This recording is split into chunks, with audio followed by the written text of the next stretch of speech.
Her 21 Mart isim isim gelirler aklıma, yüreğimden hiç çıkmayan şehit orman neferlerimiz.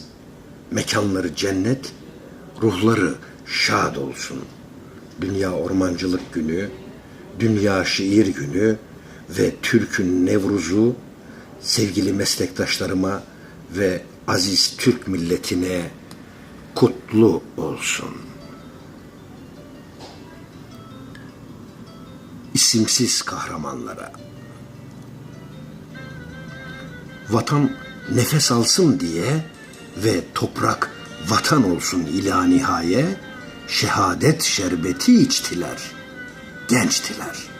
Orman yeşil kalsın için her şeyden, aziz canlarından da vazgeçtiler.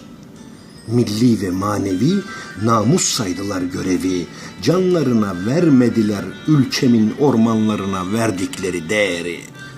Ruhunuz şad olsun, mekanınız cennet.